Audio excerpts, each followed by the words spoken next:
Hi everyone. Welcome back to Goodnight Stories. My name is Lyra and I will be your guide into whatever book we decide to read tonight. From young readers to young adult novels, my hope is to give you a comfortable space to listen to a story while you work or doze. So, sit back, relax, and grab a cup of tea if you'd like. So, tonight we start something new.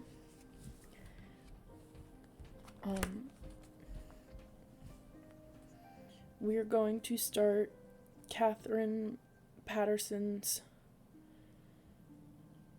Bridge to Terabithia.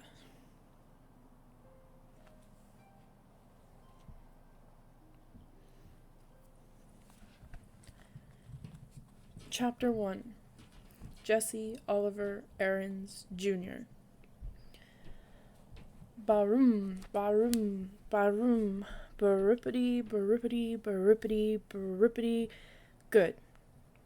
His dad had the pickup going. He could get up now. Jess slid out of the bed and into his overalls. He didn't worry about a shirt because once he began running, he would be hot as popping grease even in the morning air was chill. Or shoes because the bottoms of his feet were by now as tough as his worn-out sneakers. "Where you going, Jess?" Maybelle lifted herself up sleepily from the double bed where she and Joyce Ann slept. "Shh," he warned. The walls were thin. Mama would be mad as flies in a fruit jar if they woke her up this time of day. He patted Maybelle's hair and yanked the twisted sheet up to her small chin. "Just over to the cow field," he whispered. Maybelle smiled and snuggled down under the sheet. "Gonna run?" "Maybe." Of course he was gonna run. He had gotten up early every day all summer to run. He figured if he worked at it, and Lord had he worked at it, he could be the fastest runner in the 5th grade. And when school opened up, he had to be the fastest. Not one of the fastest, or next to the fastest, but the fastest. The very best. He tiptoed out of the house. The place was so rattly that it screeched whenever you put your foot down, but Jess had found that if you tiptoed, it only gave a low moan, and he could usually get outdoors without making Mama or Ellie or Brenda or Joyce Ann. Maybelle was another matter. She was going on 7, and she worshipped him, which was okay sometimes. When you were the only boy smashed between 4 sisters, and the older 2 had despised you ever since you stopped letting them dress you up and wheel you around in their rusty old doll carriage, and the littlest one cried if you looked at her cross-eyed, it was nice to have somebody who worshipped you, even if it got unhandy sometimes. He began to trot across the yard. His breath was coming off in little puffs, cold for August. But it was early yet. By noontime, when his mom would have him out working, it would be hot enough. Miss Bessie stared at him sleepily as he climbed across the scrap heap, over the fence, and into the cow field. "Moo," she said, looking for all the world like another Maybelle with her big brown droopy eyes. "Hey, Miss Bessie," Jess said smoothly. "Just go on back to sleep." Miss Bessie strolled over to the greenest patch. Most of the field was brown and dry, and yanked up a mouthful. "Atta girl. Just eat your breakfast. Don't pay me no mind." He always started at the northwest corner of the field, crouched over like the runners he had seen on Wide World of Sports. "Bang," he said, and took off flying around the cow field. Miss Bessie strolled toward the center, still following him with her droopy eyes, chewing slowly. She didn't look very smart, even for a cow, but she was plenty bright enough to get out of Jesse's way. His straw-colored hair flapped hard against his forehead, and his arms and legs flew out every which way. He had never learned to run properly, but he was long-legged for a 10-year-old, and no one had more grit than he. Lark Creek Elementary was short on everything, especially athletic equipment, so all the balls went up to the upper grades at recess time after lunch. Even if a 5th grader started out the period with a ball, it was sure to be in the hands of a 6th or 7th grader before the hour was half over. The older boys always took the dry center of the upper field for their ball games, while the girls claimed the small top section for hopscotch and jump rope and hanging around talking. So the lower grade boys had started this running thing. They would all line up on the far side of the lower field, where it was either muddy or deep crusty ruts. Earl Watson, who was no good at running, but had a big mouth, would yell, "Bang!" and they'd race to the line they'd towed across at the other end. One time last year, Jesse had won, not just the first heat, but the whole shebang. Only once, but it had put into his mouth a taste for winning. Ever since he'd been in 1st grade, he'd been that crazy little kid that draws all the time. But one day, April the 22nd, a drizzly Monday it had been, he ran ahead of them all, the red mud sloshing up through the holes in the bottom of his sneakers. For the rest of that day, and until after lunch on the next, he had been the fastest kid in the 3rd, 4th, and 5th grades. And he only a 4th grader. On Tuesday, Wayne Pettis had won it again as usual, but this year Wayne Pettis would be in the 6th grade. He'd play football until Christmas and baseball until June with the rest of the big guys. Anybody had a chance to be the fastest runner. And by Miss Bessie, this year it was going to be Jesse Oliver Aarons Jr. Jess pumped his arms harder and bent his head for the distant fence. You could hear the 3rd grade boys screaming him on. They would follow him around like a country music star, and Maybelle would pop her buttons. Her brother was the fastest, the best. They ought to give the rest of the 1st grade something to chew their cuds on. Even his dad would be proud. Jess rounded the corner. He couldn't keep going quite so fast, but he continued running for a while. It would build him up. Maybelle would tell Daddy, so it wouldn't look as though he, Jess, was a bragger. Maybe Dad would be so proud of him he'd forget all about how tired he was from the long drive back and forth to Washington and the digging and the hauling all day. He would get right down on the floor and wrestle the way they used to. Old Dad would be surprised at how strong he'd gotten in the last couple of years. His body was begging him to quit, but Jess pushed on. He had to let that puny chest of his know who was boss. Jess, it was Maybelle yelling from the other side of the scrap heap. Mama says you gotta come in and eat now. Leave the milk until later. Oh, crud. He'd run too long. Now everybody would know he'd been out and start in on him. Yeah, okay. He turned still, running, and headed for the scrap heap. Without breaking his rhythm, he climbed over the fence, scrambled across the scrap heap, thumped Maybelle on the head, and trotted on to the house. Well, look at the big old Olympic star, said Ellie, banging 2 cups onto the table so that the strong black coffee sloshed out. Sweating like a knock-kneed mule, Jess pushed his damp hair out of his face and plunked down on the wooden bench. He dumped 2 spoonfuls of sugar into his cup and slurped to keep the hot coffee from scalding his mouth. Ooh, Mama, he stinks. Brenda pinched her nose with her pinky, crooked delicately. Make him wash. Get over here to the sink and wash yourself, his mother said without raising her eyes from the stove, and step on it. These grits are scorching the bottom of the pot already.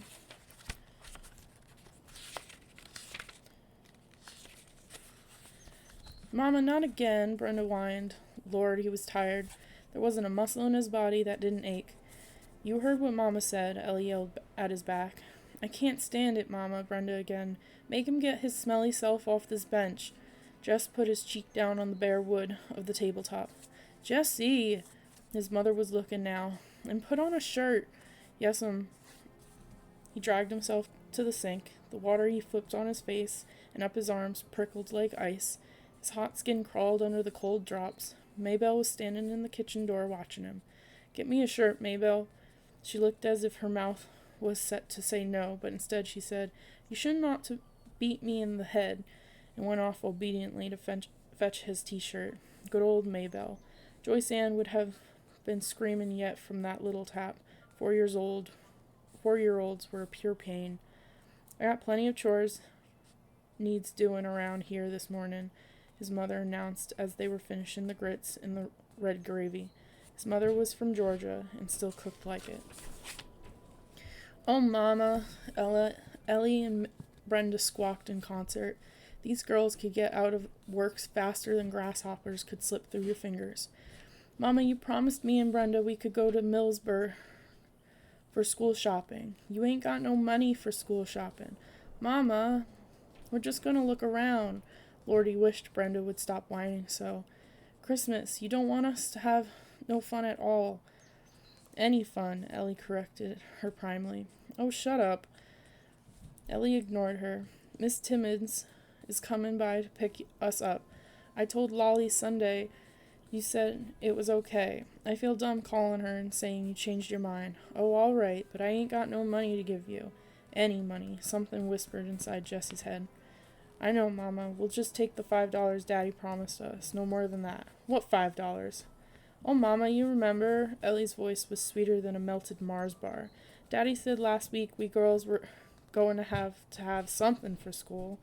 Oh, take it, his mother said angrily, reaching for her cracked vinyl purse on the shelf above the stove.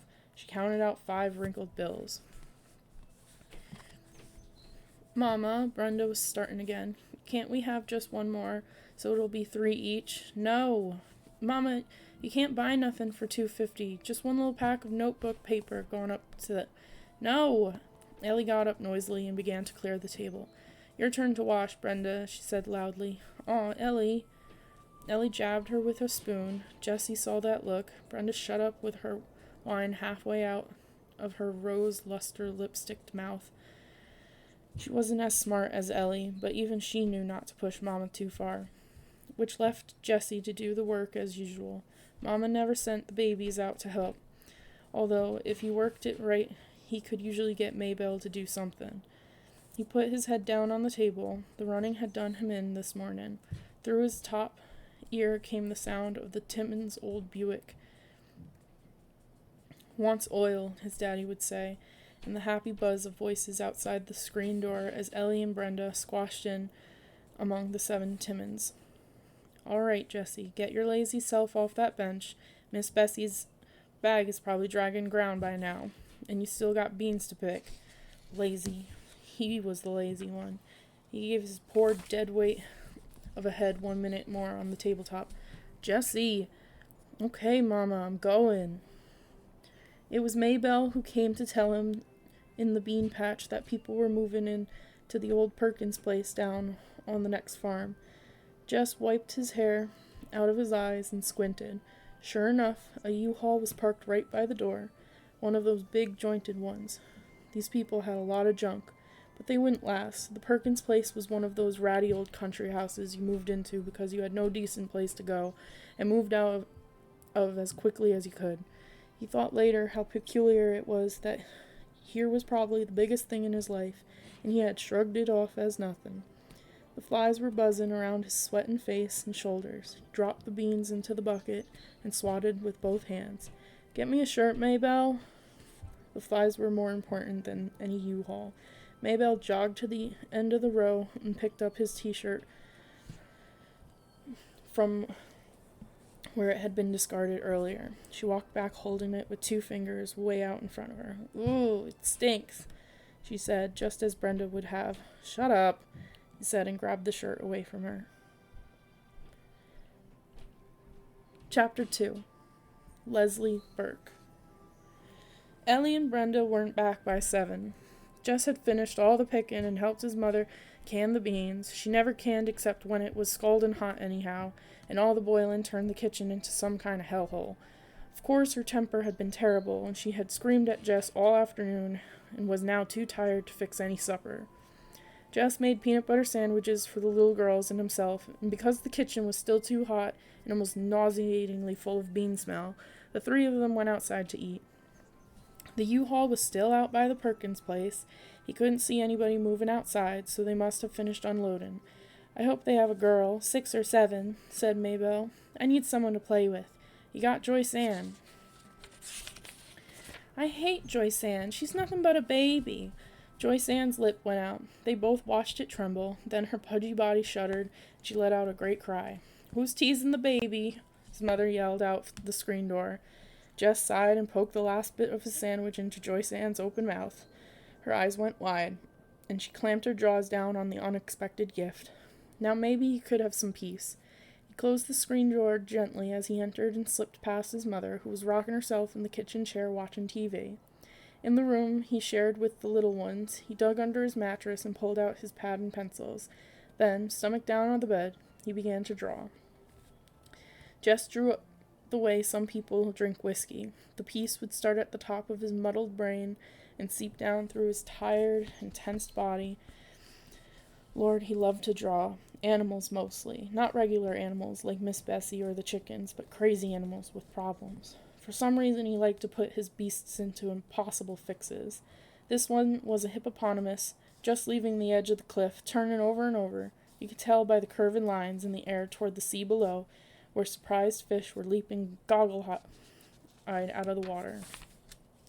There was a balloon over the hippopotamus, where his head should have been, but his bottom actually was. "Oh," it was saying, "I seem to have forgotten my glasses." Jessie began to smile. If he decided to show it to Maybelle, he would have to explain the joke, but once he did, she would laugh like a live audience on TV. He would like to show his drawings to his dad, but he didn't dare. When he was in first grade, he had told his dad that he wanted to be an artist when he grew up. He thought his dad would be pleased. He wasn't. "What are they teaching in that damn school?" he had asked. "Bunch of old ladies turning my only son into some kind of—" He had stopped on the word, but Jess had gotten the message. It was one you didn't forget, even after 4 years. The devil of it was that none of his regular teachers ever liked his drawings. When they'd catch him scribbling, they'd screech about wasted time, wasted paper, wasted ability, except Miss Edmonds, the music teacher. She was the only one he dared show anything to, and she'd only been at the school 1 year, and then only on Fridays. Miss Edmonds was one of his secrets. He was in love with her. Not the kind of silly stuff Ellie and Brenda giggle about on the telephone. This was too real and too deep to talk about, even to think about very much. Her long, swishy black hair and blue eyes. She could play the guitar like a regular recording star, and she had this soft, floaty voice that made Jess squish inside. Lord, she was gorgeous. And she liked him, too.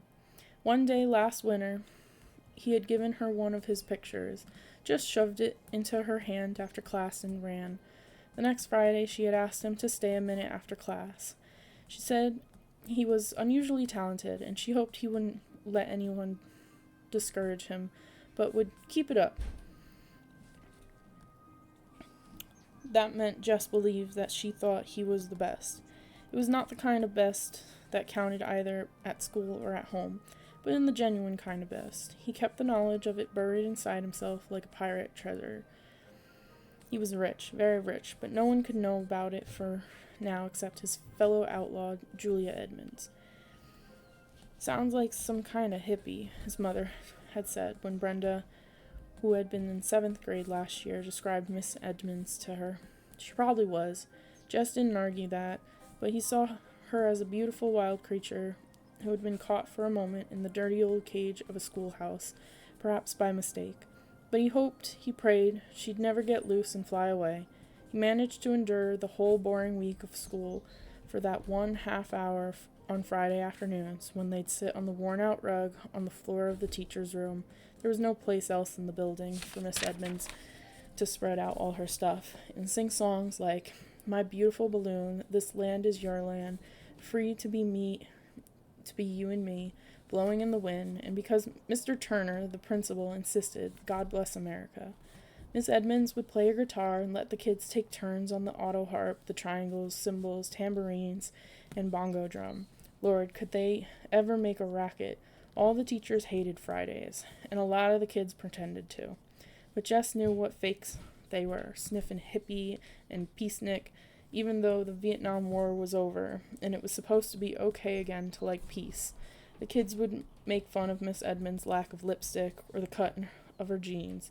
She was, of course, the only female teacher anyone had ever seen in Lark Creek Elementary wearing pants. In Washington and its fancy suburbs, even in Millsburg, that was okay, but Lark Creek was the backwash of fashion. It took them a long time to accept there what everyone could see by their TVs was okay anywhere else. So the students of Lark Creek Elementary sat at their desks all Friday, their hearts thumping with anticipation as they listened to the joyful pandemonium pouring out from the teacher's room, spent their allotted half hours with Miss Edmonds under the spell of her wild beauty and in the snare of her enthusiasms, and then went out and pretended that they couldn't be suckered by some hippie in tight jeans with makeup all over her eyes but none on her mouth. Jess just kept his mouth shut. It wouldn't help to try to defend Miss Edmonds against their unjust and hypocritical attacks. Besides, she was beyond such stupid behavior. It couldn't touch her, but whenever possible, he stole a few minutes on Friday just to stand close to her and hear her voice soft and smooth and as suede, assuring him that he was a neat kid. We're alike, Jess would tell himself. Me and Miss Edmonds, beautiful Julia. The syllables rolled through his head like a ripple of guitar chords. We don't belong at Lark Creek, Julia and me. You're the proverbial diamond in the rough, she'd said to him once, touching his nose lightly with the tip of her electrifying finger. But it was she who was the diamond, sparkling out of that muddy, grassless, dirty brick setting. Jessie! Jess shoved the pad and pencils under his mattress and lay down flat, his heart thumping against the quilt. Quilt? His mother was at the door. You milk yet? He jumped off the bed. Just going to.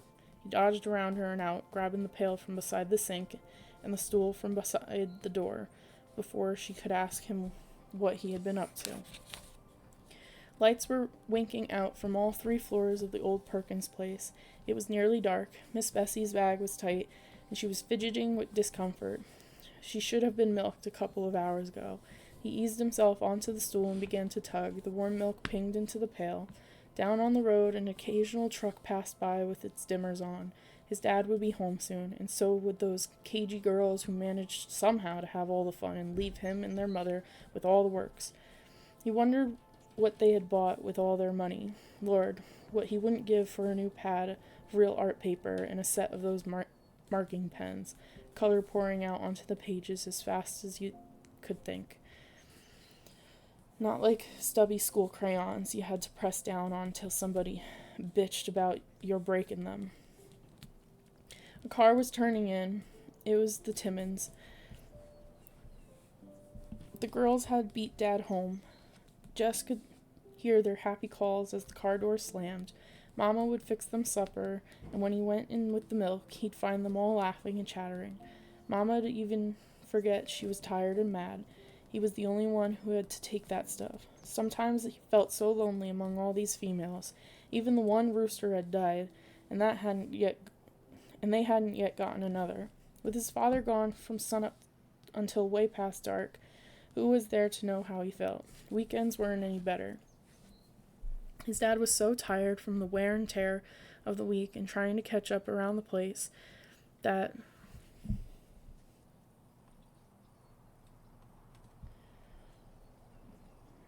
when he wasn't actually working, he was sleeping in front of the TV. Hey, Jessie, Maybelle, the dumb kid wouldn't even let you think privately. What do you want now? He watched her shrink 2 sizes. I got something to tell you. She hung her head. You ought to be in bed, he said huffily, mad at himself for cutting her down. Ellie and Brenda came home. Why couldn't he quit picking on her? But her news was too delicious to let him stop her from sharing. Ellie bought herself a see-through blouse and Mama's throwing a fit.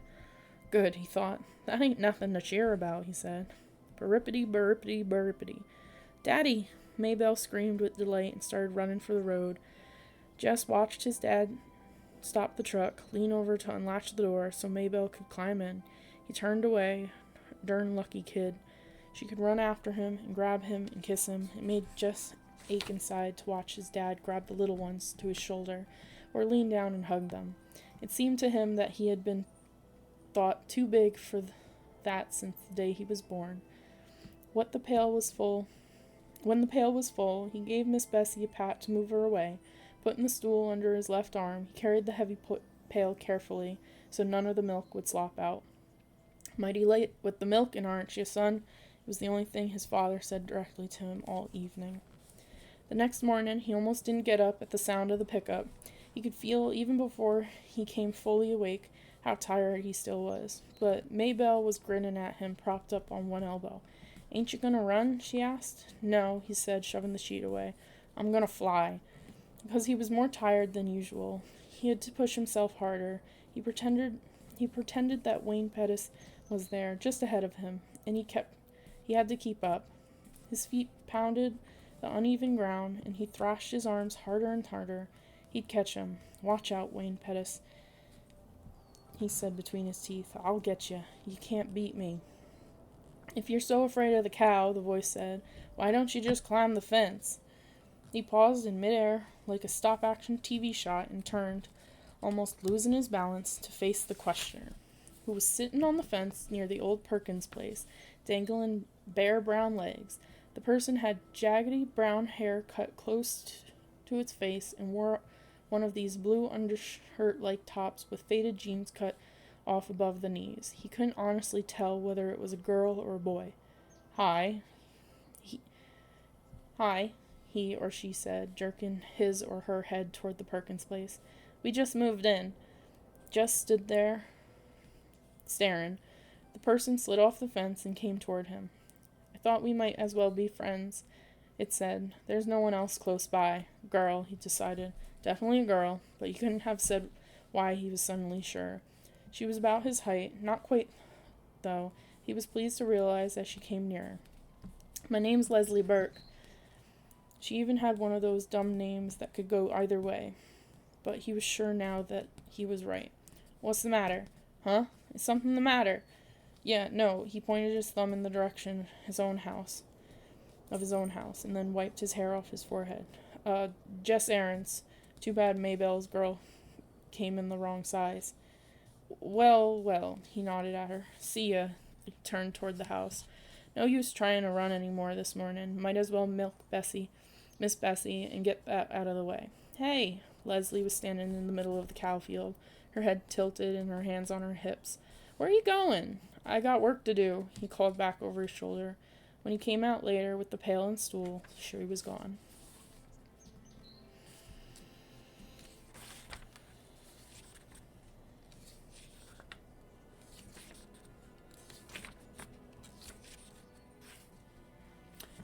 Chapter 3. The Fastest Kid in the 5th Grade. Jess didn't see Leslie Burke again except from a distance until the first day of school, the following Tuesday, when Mr. Turner brought her down to Miss Meyer's 5th grade class at Lark Creek Elementary. Leslie was still dressed in the faded cut-offs and the blue undershirt. She had sneakers on her feet, but no socks. Surprise swooshed up from the class like steam from a released radiator cap. They were all sitting there, primely dressed in their spring Sunday best. Even Jessie wore his one pair of corduroys and an iron shirt. The reaction didn't seem to bother her. She stood there in front, her eyes saying, "Okay, friends, here I am," in answer to their open-mouthed stares, while Miss Myers fluttered about trying to figure out where to put the extra desk.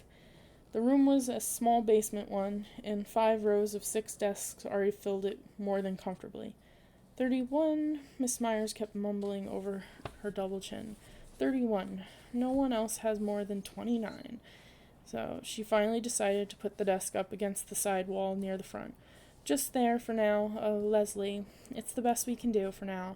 This is a very crowded classroom." She swung a pointed glance at Mr. Turner's retreating form. Leslie waited quietly until the 7th grade boy, who'd been sent down with the extra desk, scraped it into position, hard against the radiator and under the first window. Without making any noise, she pulled it a few inches forward from the radiator and settled herself into it. Then she turned once more to gaze at the rest of the class. 30 pairs of eyes were suddenly focused on desktop scratches. Jess ran his forefinger around the heart with 2 pairs of initials. BR plus SK, trying to figure out whose desk he had inherited. Probably Sally Notch's. Girls did more of the heart stuff in 5th grade than boys. Besides, BR must be Billy Rudd, and Billy was known to favor Marina Hoster last spring.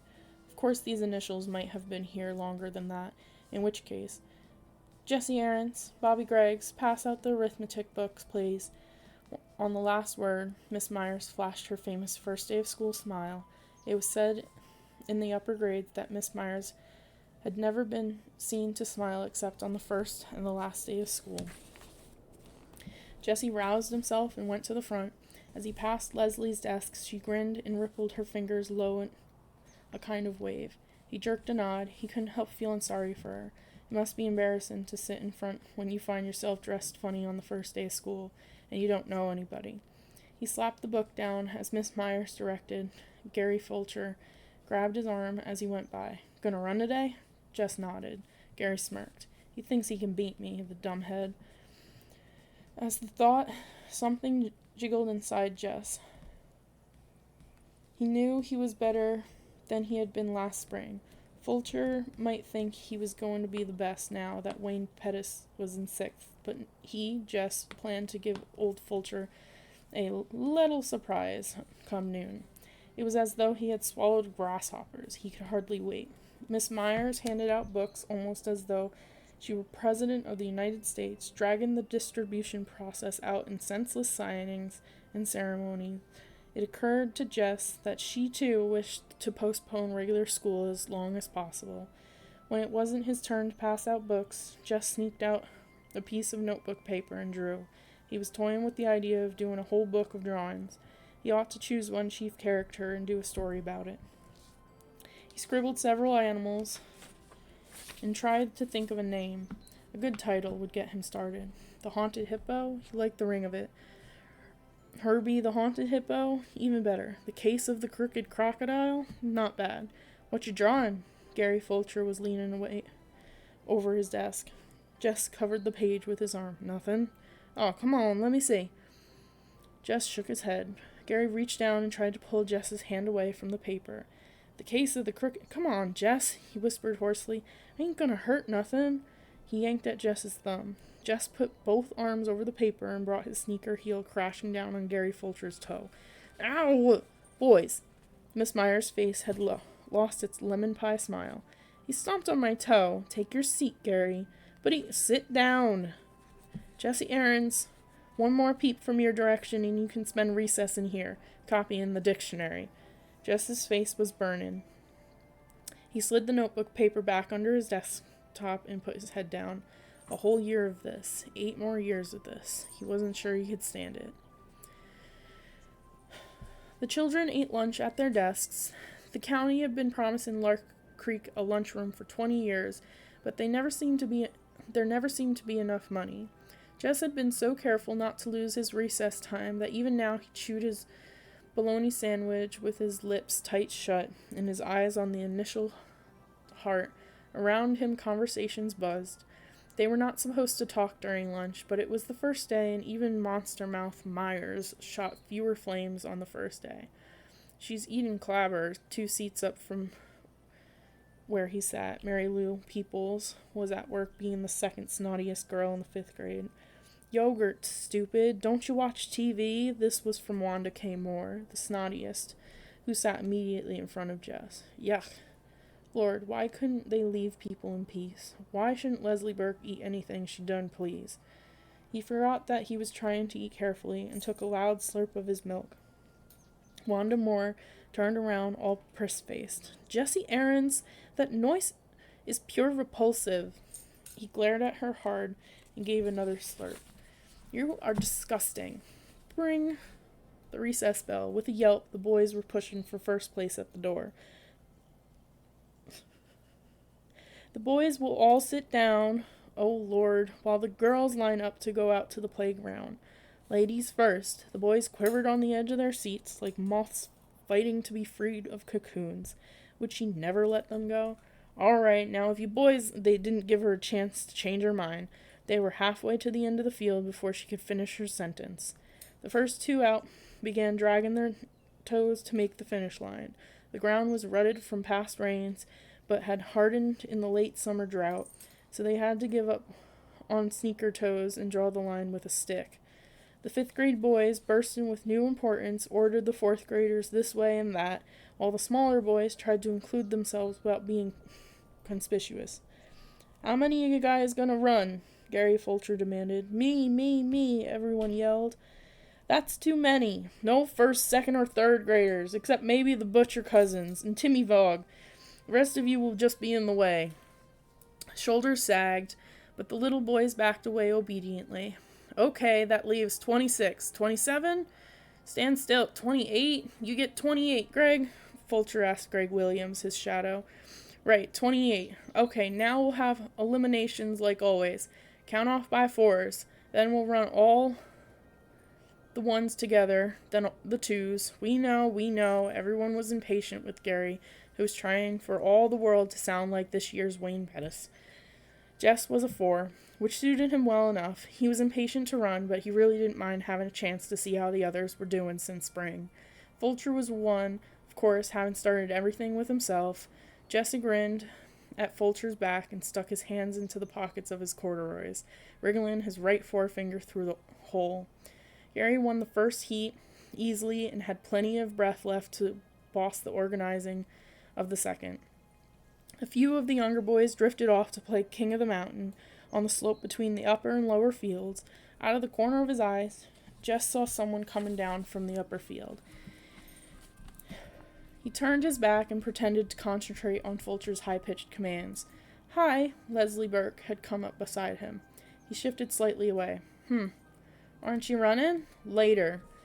Maybe if he didn't look at her, she would go back to the upper field where she belonged. Gary told Earl Watson to bang the start. Jess watched. Nobody with much speed in that crowd. He kept his eyes on the shirt tails and bent backs. A fight broke out at the finish line between Jimmy Mitchell and Clyde Deal. Everyone rushed to see. Jess was aware that Leslie Burke stayed at his elbow, but he was careful not to look her way. "Clyde," Gary Fulcher made his declaration. "It was Clyde."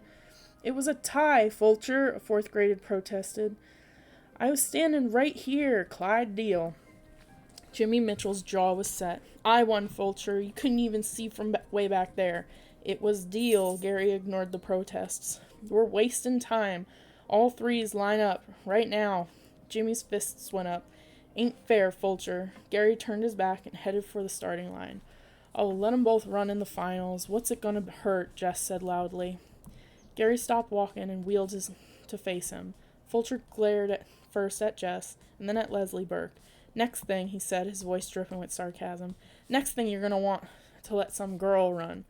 Jess's face went hot. "Sure," he said recklessly. "Why not?"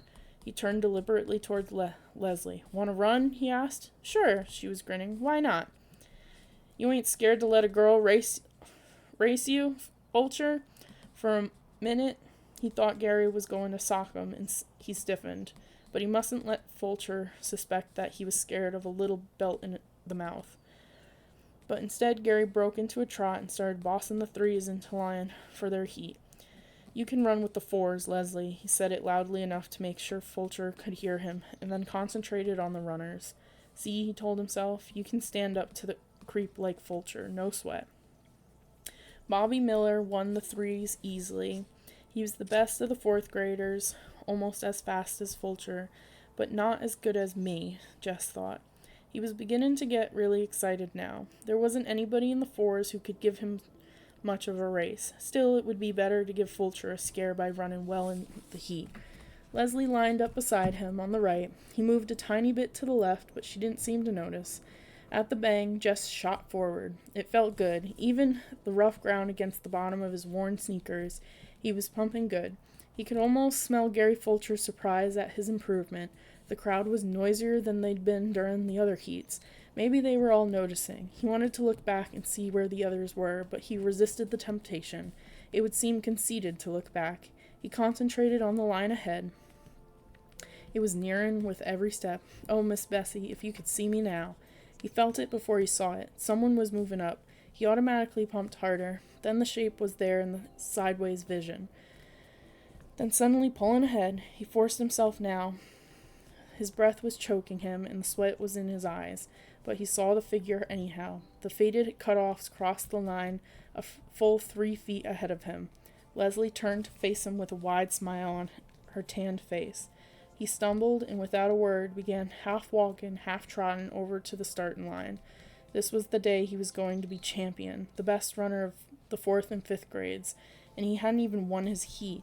There was no cheering at either end of the field. The rest of the boys seemed as stunned as he. The teasing would come later, he felt sure, but at least for the moment none of them were talking. "Okay," Fulcher took over. He tried to appear very much in charge. "Okay, you guys, you can line up for the finals." He walked over to Leslie. "Okay, you had your fun. You can run on up to the hopscotch now." "But I won the heat," she said. Gary lowered his head like a bull. "Girls aren't supposed to play on the lower field. Better get up there before one of the teachers sees you." "I want to run," she said quietly. "You already did." "What's the matter, Fulcher?" All Jesse's anger was bubbling out. He couldn't seem to stop the flow. "What's the matter? Scared to race her?" Fulcher's fist went up, but Jess walked away from it. Fulcher would have to let her run now, he knew, and Fulcher did, angrily and begrudgingly. She beat him. She came in first and turned her large shining eyes on a bunch of dumb, sweating, mad faces. The bell rang. Jess started across the lower field, his hands still deep in his pockets. She caught up with him. He took his hands out and began to trot toward the hill. She'd got him into enough trouble. She'd speeded up and refused to be shaken off. "Thanks," she said. "Yeah, for what?" he was thinking. "You're the only kid in this whole darn school who's worth spitting at." He wasn't sure. He thought her voice was quivering, but he wasn't going to start feeling sorry for her again. "So spit at me," he said. On the bus that afternoon, he did something he had never thought he would do. He sat down beside Maybelle. It was the only way he could make sure that he wouldn't have Leslie plunking herself down beside him. Lord, the girl had no notion of what you did and didn't do. He stared out the window, but he knew she had come home. She had come and was sitting across the aisle from them. He heard her say Jess once, but the bus was noisy enough that he could pretend he hadn't heard. When they came to the stop, he grabbed Maybelle's hand and dragged her off, conscious that Leslie was right behind him. But she didn't try to speak to him again, nor did she follow them. She just took off running to the old Perkins place. He couldn't help turning to watch. She ran as though it was her nature. It reminded him of the flight of wild ducks in the autumn, so smooth. The word beautiful came to mind, but he shook it away and hurried up toward the house.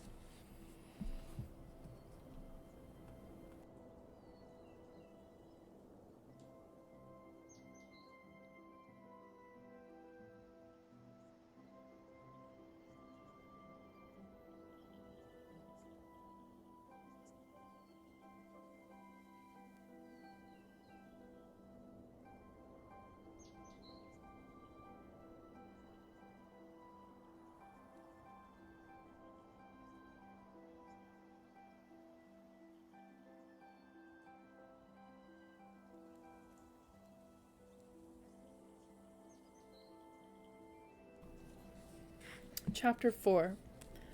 Rulers of Terabithia. Because school had started on the first Tuesday after Labor Day, it was a short week. It was a good thing, because each day was worse than the day before.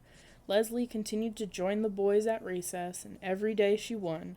By Friday, a number of the 4th and 5th grade boys had already drifted away to play King of the Mountain on the slope between the two fields. Since there were only a handful left, they didn't even have to have heats, which took away a lot of the suspense. Running wasn't fun anymore, and it was all Leslie's fault. Jess knew now that he would never be the best runner of the 4th and 5th grades, and his only consolation was that neither would Gary Fulcher. They went through the motions of the contest on Friday, but when it was over and Leslie had won again, everyone sort of knew without saying so that it was the end of the races. At least it was Friday, and Miss Edmonds was back. The 5th grade had music right after recess. Jess had passed Miss Edmonds in the hall earlier in the day, and she had stopped him and made a fuss over him. "Did you keep drawing this summer?" "Yes, ma'am." "May I see your pictures, or are they private?" Jess shoved his hair off his red forehead. "I'll show you 'em." She smiled her beautiful, even-toothed smile and shook her shining black hair back off her shoulders. "Great," she said. "See you." He nodded and smiled back. Even his toes had felt warm and tingly. Now, as he sat on the rug in the teacher's room, the same warm feeling swept through him at the sound of her voice. Even her ordinary speaking voice bubbled up from inside, her rich and melodic. Miss Edmonds filled a minute with her guitar, talking as she tightened the strings to the jingling of her bracelets and the thrumming of chords. She was in her jeans, as usual, and sat there cross-legged in front of them, as though that was the way teachers always did. She asked a few of the kids how they were, and how their summers had been. They kind of mumbled back. She didn't speak directly to Jess, but she gave him a look with those blue eyes of hers that made him zing like one of the strings she was strumming. She took note of Leslie and asked for an introduction, which one of the girls promptly gave. Then she smiled at Leslie, and Leslie smiled back. The first time Jess could remember seeing Leslie smile since she won the race on Tuesday. "What do you like to sing, Leslie?" "Oh, anything." Miss Edmonds picked a few odd chords and then began to sing more quietly than usual for the particular song. "I see a land bright and clear, and the time's coming near, when we'll live in this land, you and me, hand in hand."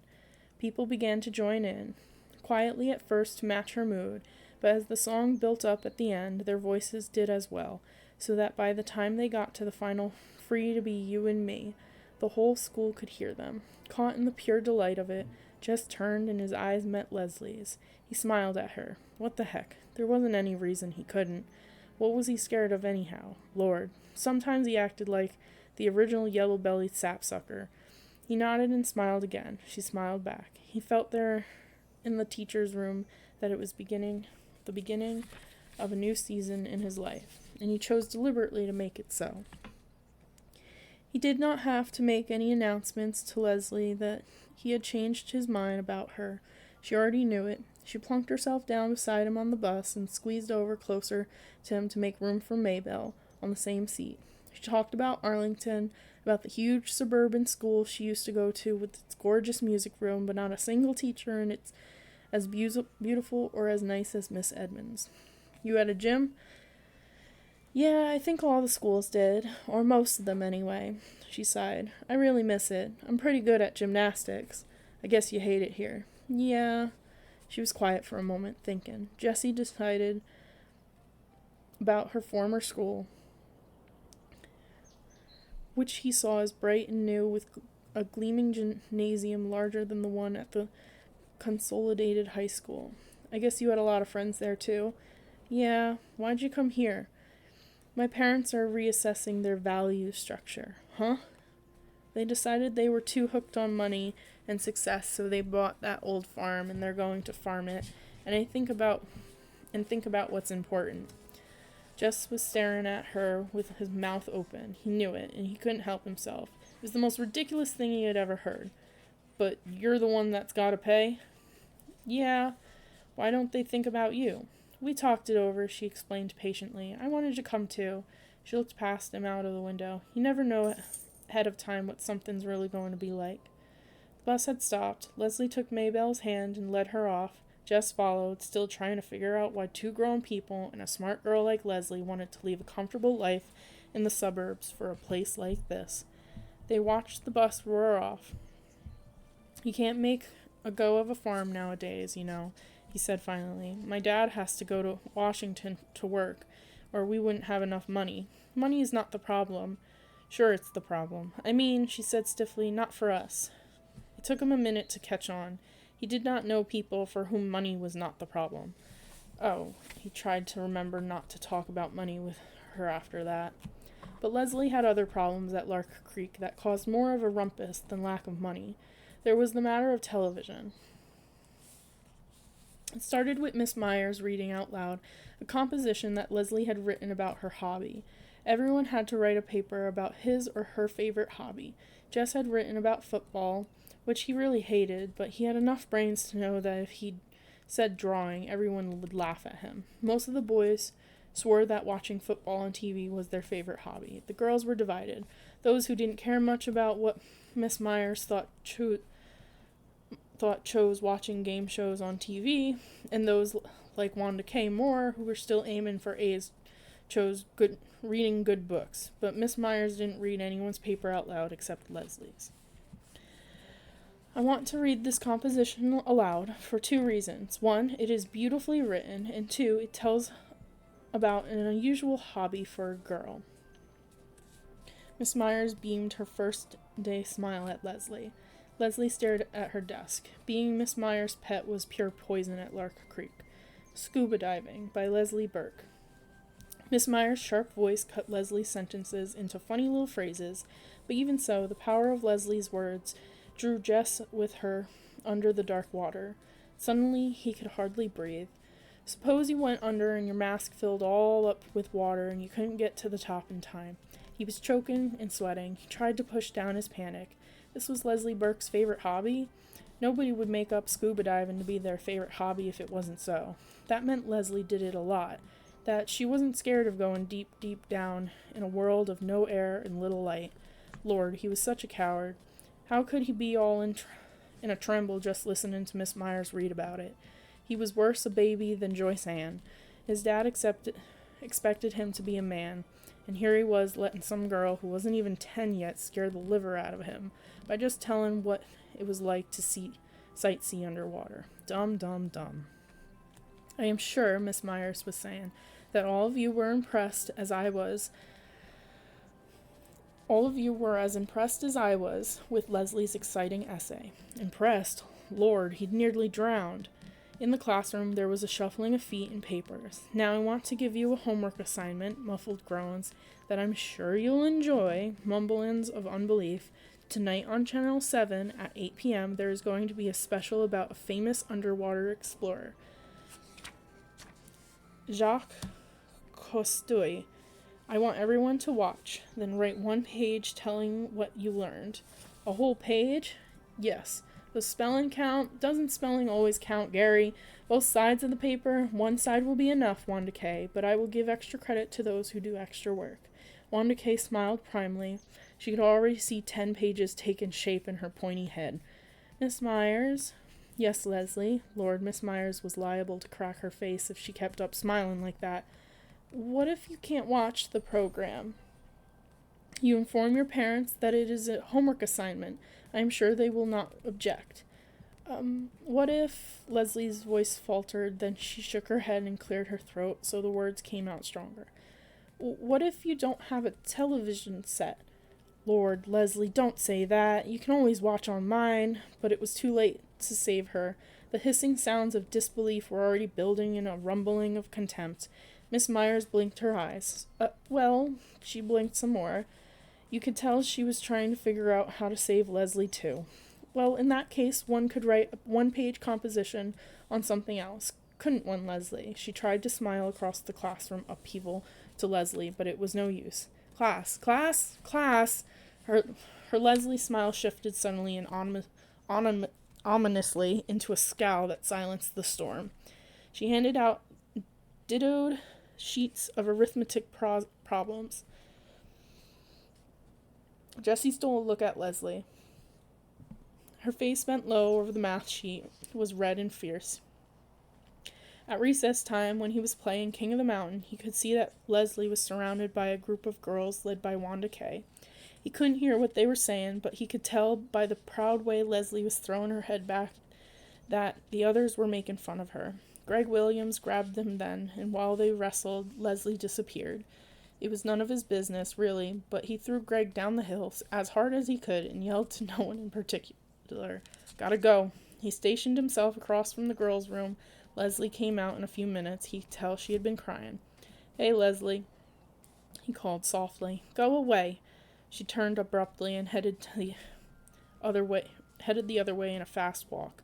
With an eye on the office door, he ran after her. Nobody was supposed to be in the halls during recess. "Leslie, what's the matter?" "You know perfectly well what's the matter, Jess Aarons." "Well," he rubbed his hair, "if you just gotta keep your mouth shut. If you'd just kept your mouth shut, you can always watch at mine." But she had wheeled around again and was zooming down the hall. Before he could finish the sentence and catch up with her, she was swinging the door to the girls' room right at his nose. Jesse slunk out of the building. He couldn't risk Mr. Turner catching him hanging around the girls' room as though he was some kind of pervert or something. After school, Leslie got on the bus before he did and went straight to the center of the long back seat, right to the 7th grader's seat. He jerked his head at her to warn her to come farther up front, but she wouldn't even look at him. He could see the 7th graders headed for the bus, the huge bossy, bosomy girls and the mean, skinny, narrow-eyed boys. They'd kill her for sitting in their territory. He jumped up and ran to the back and grabbed Leslie by the arm. "You gotta come up to your regular seat, Leslie." Even as he spoke, he could feel the bigger kids pushing up behind him down the narrow aisle. Indeed, Janice Avery, who among all the 7th graders was the one person who devoted her entire life to scaring the wits out of anyone smaller than she, was right behind him. "Move, kid," she said. He planted his body as firmly as he could, although his heart was knocking at his Adam's apple. "Come on, Leslie," he said, and then he made himself turn and give Janice Avery one of those lookovers, from frizzed blonde hair past too tight blouse and broad-beamed jeans to gigantic sneakers. When he finished, he swallowed, stared straight up into her scowling face, and said almost steadily, "Don't look like there'll be room across the back here for you and Janice Avery." Somebody hooted. "Weight Watchers is waiting for you, Janice."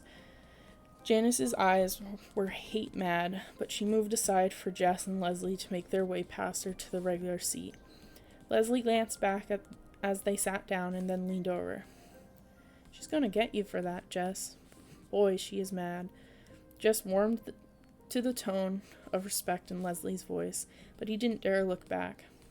"Heck," he said, "you think I'm going to let some dumb cow like that scare me?" By the time they got off the bus, he could finally send a swallow past his Adam's apple without choking. He even gave a little wave at the back seat as the bus pulled off. Leslie was grinning at him over Maybelle's head. "Well," he said happily, "see ya. Hey, do you think we could do something this afternoon?" "Me too, I want to do something," Maybelle shrilled. Jess looked at Leslie. No was in her eyes. "Not this time, Maybelle. Leslie and I got something we gotta do just by ourselves today. You can carry my books home and tell Mama I'm over at the Burks, okay?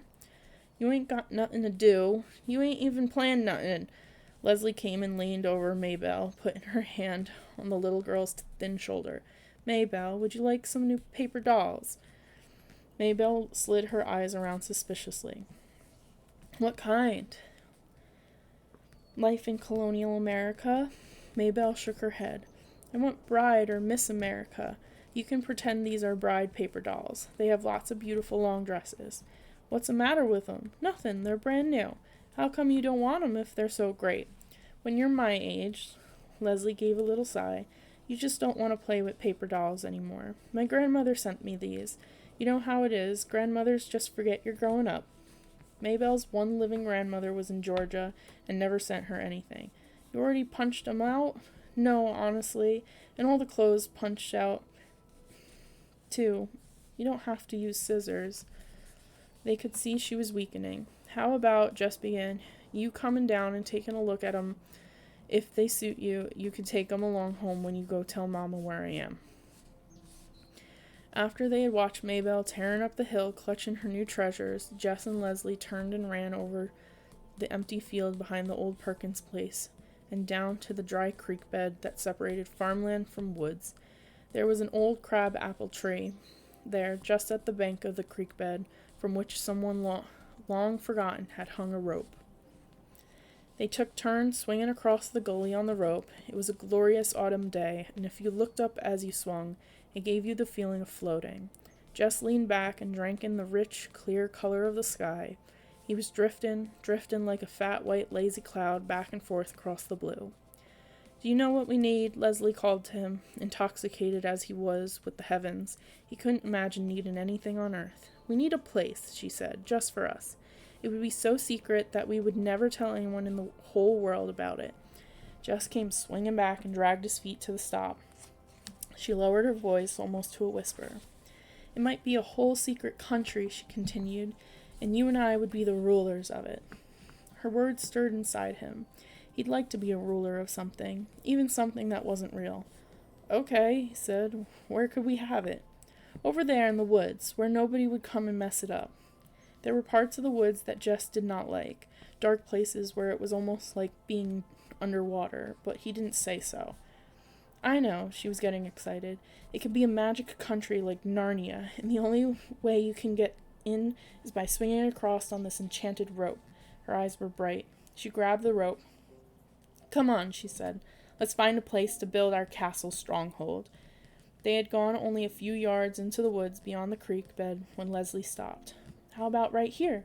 She asked. Sure, Jess agreed quickly, relieved that there were no need to plunge deeper into the woods. He would take her there, of course, for he wasn't such a coward that he would mind a little exploring now and then farther in amongst the ever-darkening columns of tall pines. But as a regular thing, as a permanent place, this was where he would choose to be. Here where the dogwood and the redbud played hide-and-seek between the oaks and the evergreens, and the sun flung itself in golden streams through the trees to splash warmly at their feet. Sure, he repeated himself, nodding vigorously. The underbrush was dry and would be easy to clear away. The ground was almost level. This'll be a good place to build. Leslie named their secret land Terabithia, and she loaned Jess all of her books on Narnia, so he would know how things went in a magic kingdom, how the animals and the trees must be protected, and how a ruler must behave. That was the hard part. When Leslie spoke the words, rolling out so regally, he knew she was a proper queen. He could hardly manage English, but much less the poetic language of a king, but he could make the stuff. They dragged boards and other materials down from the scrap heap by Miss Bessie's pasture, and built their castle stronghold in the place they had found in the woods. Leslie filled a 3-pound coffee can with crackers and dried fruit, and a 1-pound can with strings and nails.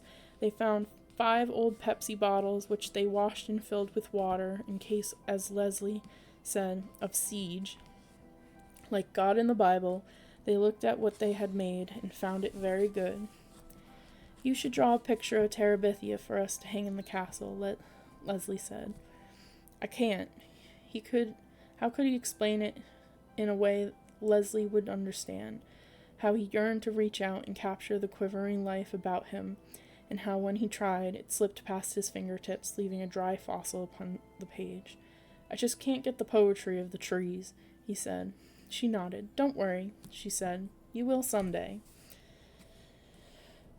He believed her because there, in the shadowy light of the stronghold, everything seemed possible. Between the two of them, they owned the world, and no enemy, Gary Fulcher, Wanda K. Moore, Janice Avery, Jess's own fears and insufficiencies, nor any of the foes whom Leslie imagined attacking Terabithia, could ever really defeat them. A few days after they finished the castle, Janice Avery fell down in the school bus and yelled that Jess had tripped her as she went past. She made such a fuss that Miss Prentice, the driver, ordered Jess off the bus, and he had to walk the 3 miles home. When Jess finally got to Terabithia, Leslie was huddled next to one of the cracks below the roof trying to get enough light to read. There was a picture on the cover which showed a killer whale attacking a dolphin. What you doing? He came in and sat beside her on the ground. Reading. I had to do something. That girl, her anger came rocketing to the surface. It don't matter. I don't mind walking all that much. What was a little hike compared to what Janice Avery might have chosen to do? It's the principle of the thing, Jess. That's what you've got to understand. You have to stop people like that, otherwise they turn into tyrants and dictators. He reached over and took the whale book from her hands, pretending to study the bloody picture on the jacket. Getting any ideas? What? I thought you was getting some ideas on how to stop Janice Avery. No, stupid. We're trying to save the whales. They might become extinct. He gave her back the book. You save the whales and shoot the people, huh? She grinned finally. Something like that, I guess. Say, did you ever hear the story about Moby Dick? Who's that? Well, there was once this huge white whale named Moby Dick, and Leslie began to spin out a wonderful story about a whale and a crazy sea captain who was bent on killing it. His fingers itched to try to draw it on paper. Maybe if he had some proper paints, he could do it. There ought to be a way of making the whale shimmering white against the dark water. At first, they avoided each other during school hours, but by October they grew careless about their friendship. Gary Fulcher, like Brenda, took great pleasure in teasing Jess about his girlfriend.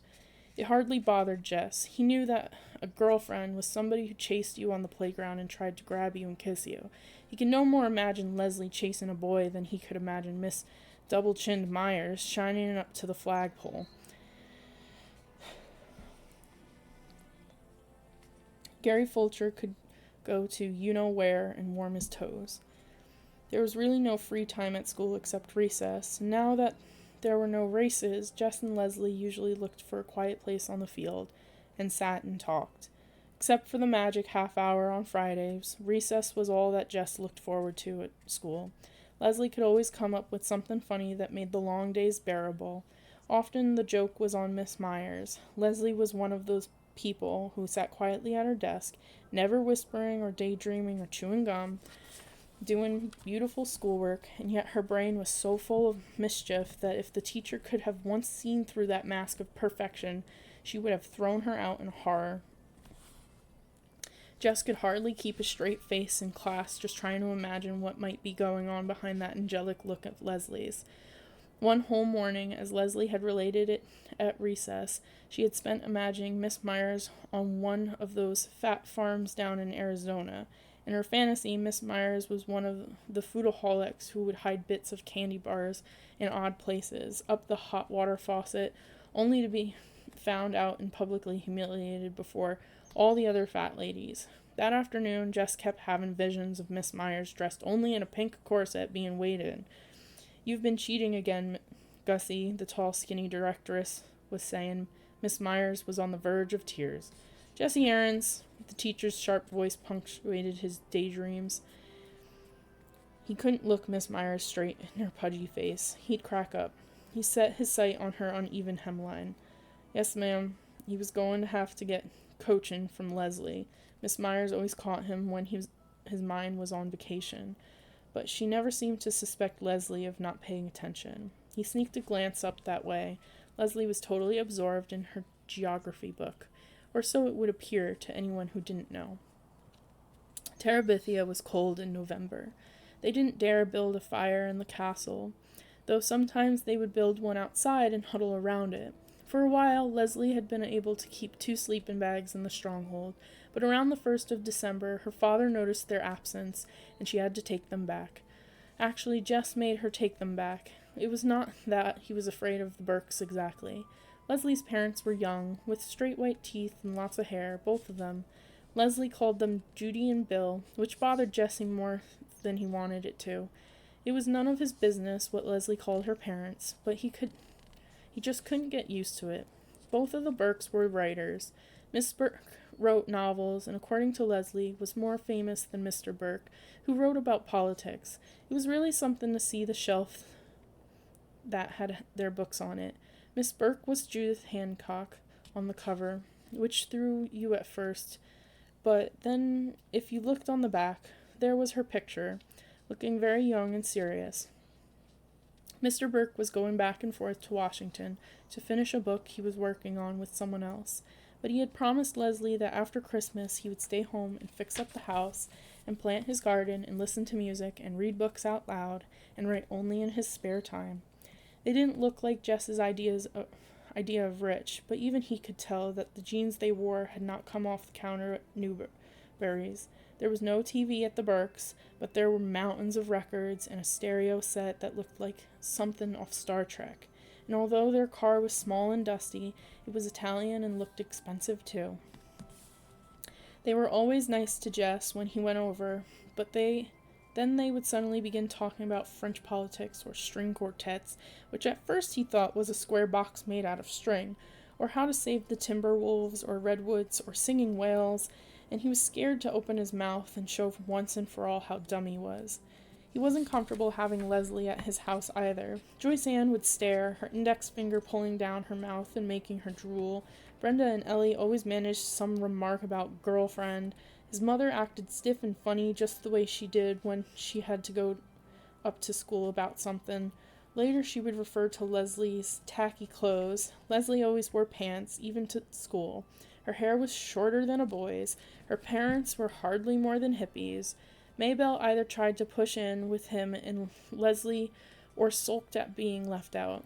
His father had seen Leslie only a few times and had nodded to show that he had noticed her, but his mother said that she was sure he was frightened that his only son did nothing but play with girls, and they both were worried about what would become of it.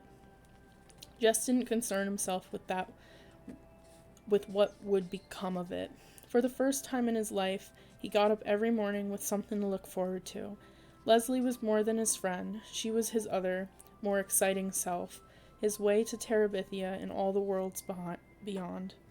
Terabithia was their secret, which was a good thing, for how could Jess have ever explained it to an outsider?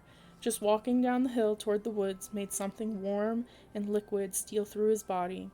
The closer he came to the dry creek bed and the crabapple tree rope, the more he could feel the beating of his heart. He grabbed the end of the rope and swung out toward the other bank with a kind of wild exhilaration and landed gently on his feet, taller and stronger and wiser in that mysterious land. Leslie's favorite place beside the castle stronghold was the pine forest. There the trees grew so thick at the top that the sunshine was veiled. No low bush or grass could grow in that dim light, so the ground was carpeted with golden needles. I used to think this place was haunted, Jess confessed to Leslie the first afternoon he revved up his courage to bring her there. Oh, but it is, she said. But you don't have to be scared. It's not haunted with evil things. How do you know? You can just feel it. Listen. At first, he heard only stillness. It was the stillness that had always frightened him before, but this time it was the moment after Miss Edmonds finished a song, just after the chorus hummed down to silence. Leslie was right. They stood there, not moving, not wanting to swish the dry needles beneath their feet to break the spell. Far away from their former world came the cry of geese heading southward. Leslie took a deep breath. This is not an ordinary place, she whispered. Even the rulers of Terabithia come into it only at times of greatest sorrow or of greatest joy. We must strive to keep it sacred. It would do to not disturb the spirits. He nodded, and without speaking, they went back to the creek bank, where they shared together a solemn meal of crackers and dried fruit.